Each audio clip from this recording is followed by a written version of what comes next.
Yes, umugoroba mwiza, umugoroba w'umugisha, inshuti bakunze bakundwa umuryango mugari Rio News Press. Nongeye kubasuza, nongeye kuba ikaze mu bice bitandukanye mu gihe murimo abitewe n'ingenga bihe yanyu. Turi ku cyumweru cya tariki 31 z'ukwezi kwa munani mu mwaka wa 2025. Turi mu masaha y'umugoroba. Mbanza nsuhuze abatara umwere mu gihugu cy'u Rwanda, Burundi, Uganda, Repubulika Iharanira Demokarasi ya Congo, Congo Brazzaville, igihugu cya Kenya, Central Africa, Mozambique, South Africa, aho uherereye hose ukabumva ururimi dukoresha muri aya makuru yacu. Ndagusuje kandi mwifurije kugumya kugubwa neza, mwifurije weekend nziza, weekend y'umugisha. Twihuse cyane rero, niba wamaze kuzamura subscribe zawe, niba wamaze gukora like ku gipfunsi kiramo kirere, niba wamaze gusharinga commentinga, reka twihute cyane amakuru yacu turahera mu gihugu cya Repubulika Iharanira Demokarasi ya Congo.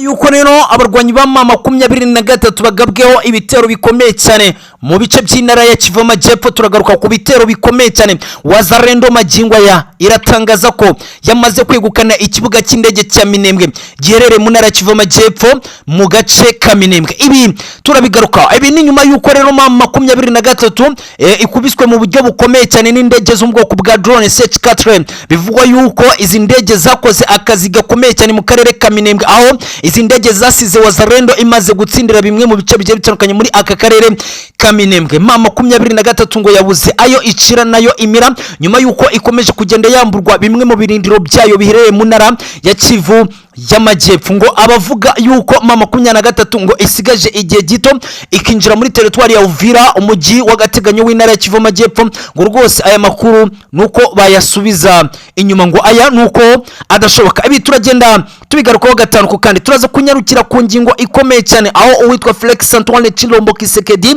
yagaragaje ingufu ndetse n'ububasha mu bijyanye na politike, ubwo yatangazaga ko igihugu cya Repubulika Iharanira Demokarasi ya Congo cyamaze gusinya amasezerano yo gutumiza icyogajuru, aho yamaraga gusinya amasezerano kuri uyu munsi wa 31 z'ukwezi kwa munani mu mwaka wa 2025 na company y'Abafaransa. Ibi byose turagenda tubigarukaho ko ari projet amaze gutwara miliyoni 400 z'amadolari ya Leta Zunze Ubumwe za Amerika, nk'uko uyu mushinga Felix Antoine Tshilombo Tshisekedi yamaze kuwumurikira abene igihugu ba Repubulika Iharanira Demokarasi ya Congo. Felix Antoine Tshilombo Tshisekedi ati jamais ntabwo bishoboka, nzarwanya uzahirahira wese gusubiza hasi iterambere ry'igihugu cya Repubulika Iharanira Demokarasi ya Congo. Ibi nibyo yatangaje kuri uyu munsi wa 31 z'ukwezi kwa munani mu mwaka wa 2025 nyuma y'inama yahuje abatavuga rumwe n'ubutegetsi bwe muri South Africa teguwe n'umwe mu muryango wa Tabombek. Ibi nabyo turagenda tubigaruko ntigatanu kandi kabisa. Muraza kunyemera tunyarukire mu ntara ya Kivu Amajyaruguru ahazwi nko mu mujyi wa Goma. Amarira ni menshi cyane ku baturage batuye mu mujyi wa Goma, aho bavuga yuko ngo mama 23 kuva yatangira gutanga itegeko ko ngo yatangiye guhindura amafaranga ya Kivu ya ruguru ndetse na Kivu Amajyepfo, ngo rero ngo nuko abitwa bajejeta faranga b'umujyi wa Goma batangiye kuyamburwa kuko abinakeza n'uyu muhari wa mama 23 ubarizwa mu mujyi wa Goma. Ibi nabyo turabigarukaho. Ndagira ngo tuze kunyarukira mu gihugu cya Kenya. Haravugwa umunyapolitike wamaze kwivuganwa n'uwitwa William Ruto, ngo uyu munyapolitike akaba ari umwe mu bagiye bagerageza gukoresha iyi myigaragambyo imaze iminsi mu gihugu cya Kenya. Uyu rero biravugwa ko ngo witwa William Ruto yamaze kumwivugana ngubwo yaramaze iminsi 3 amufungiye i Nairobi muri gereza y'igihugu cya Kenya. Ibi nabyo turagenda tubigarukaho. Ndagira ngo uzamure subscribe yawe niba ari ubwa mbere tubanye, ndagira ngo usharinge commenting, asige dukomeze kugenda tubana mu nkuru n'ibiganiro bikomeza kugenda bitambuka hano kuri Rio News Press. Ni David Hussein nkuko unyumva o dukurikiye, uri he, witwa nde? Twihuse cyane rero mu buryo burambuye bw'amakuru yacu. Turahera mu gihugu cya Repubulika Iharanira Demokarasi ya Congo nk'uko bisanzwe kuri uyu munsi wa tariki 31 z'ukwezi kwa munani mu mwaka wa 2025, dore ko ari wo munsi wa nyuma ariyo tariki ya nyuma y'uku kwezi kwa munani. Mama 23 ukwezi kwa munani yahuriyemo n'ibyago bikomeye cyane, yahuriyemo ni imbogamizi zikomeye cyane mu rugamba yagiye igerageza kugaba mu bice bigiye bitandukanye. Mama 23 ibyumweru bitatu bya nyuma muri uku kwezi biyibereye ibyumweru by'amagasa. Mama 23 ku rugamba rukomeye cyane yagerageje kwataka Uvira, nyamara ibi byose byayibereye ibisusa ubwo yabitekerezaga. Wazarendo Fdnb FARDC bakomeje gutangaza ko bakomeje gushimangira neza ibirindiro byabo bafite mu ntara Kivu Majyepfo, ndetse magingo ya Wazalendo imaze gushyira hanze ko yamaze kwinjira mu kibuga cy'indege cya Minembwe kibarizwa hano muri aka karere ka Minembwe mu ntara ya Kivu y'Amajyepfo. Mbibutsa ko iki kibuga cy'indege cya Minembwe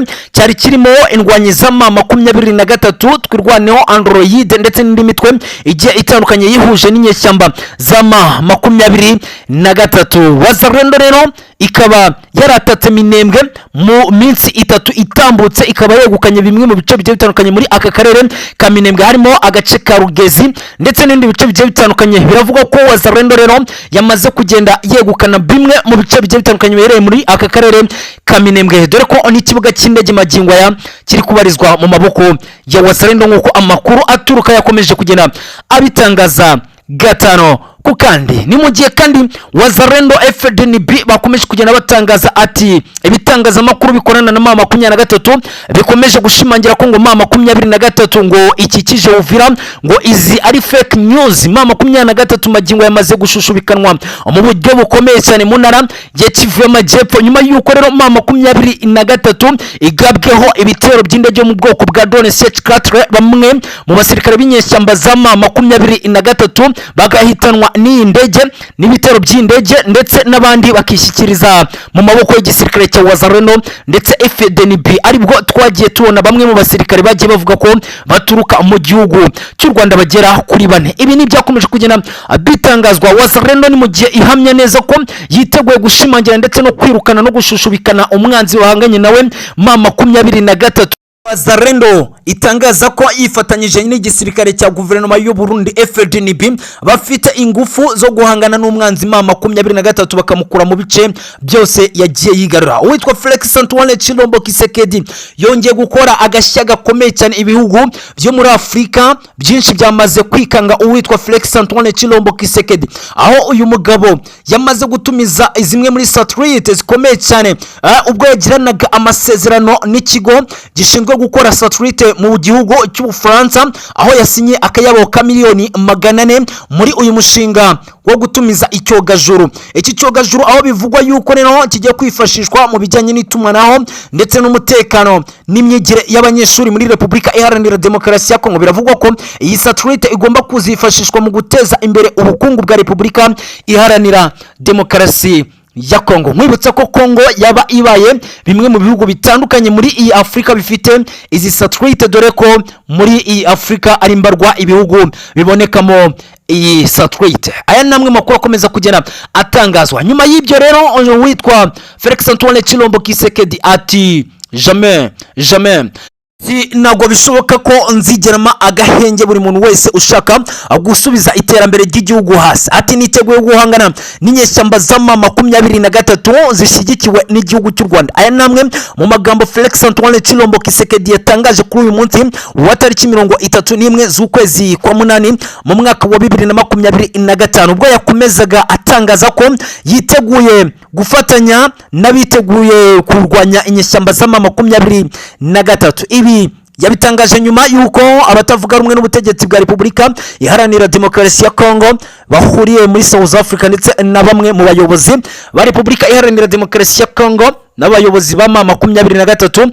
Ni inama yari yateguwe rero n'uwitwa Bombeki muri South Africa. Ibi rero uwitwa Felix Antoine Tshilombo Tshisekedi akaba yamaze gutangaza ko atazigera aha gahenge na rimwe abifuza gusubiza iterambere ry'igihugu inyuma. Ibi yabitangaje nyuma yuko asinye amasezerano ndetse amurikiye umushinga igihugu wo gutumiza satellite muri iki gihugu cy'Ubufaransa. Rero ni satellite igomba kuza muri iki gihugu cya Repubulika Iharanira Demokarasi ya Kongo ihagaze akayabo ka miliyoni 400 z'amadolari y'Amerika. Ni mu gihe kandi uwitwa Amaeka umwe mu bahagarariye intara ya Kivu y'Amajyaruguru aratangaza ndetse anashishikariza urubyiruko kwinjira mu ngabo z'igihugu kugira ngo barwanye byimazeyo umwanzi bahanganye nawe mama 23. Mu magambo akomeye cyane Amaeka ati rubyiruko baturage ba Repubulika Iharanira Demokarasi ya Kongo, nimudaharanira kubungabunga ubukungu bw'igihugu ndetse n'ubusugire bw'igihugu, na wundi munyamahanga uzigera aza kubibungabunga. Ni mu gihe kandi uyisoma kakure yakomeje kugenda abwira urubyiruko ndetse n'abaturage ba Repubulika Iharanira Demokarasi ya Kongo mu ntara Kivu Amajyepfo ngo ko bagabweho ibitero bikomeye cyane n'igihugu cy'u Rwanda, rero ngo nibafatanye hamwe asige birukane uwo mwanzi banganye nawe igihugu cy'u Rwanda mu burasirazuba bwa Repubulika Iharanira Demokarasi ya Kongo. Ibi ni byatangajwe rero onasoma kakure umwe mu bahagarariye intara Kivu Amajyaruguru mu gace Kabeni. Ibi ni bikomeje kugenda rero bitangazwa, natwe tukavateka tugende tubigarukaho gatano ku kandi. Ni David gusa ni nkuko unyumva muri izi mikoro aho dukurikiye urinde uherereye, ndagira ngo uzamure subscribe yawe niba ukomeje kugenda ubana natwe, ndagira ngo uzamure like yawe, share commentaire. Ndagushimiye rero, nkwifurije kugumya kugubwa neza, komeza ugire weekend nziza, weekend y'umugisha mu bice bitandukanye.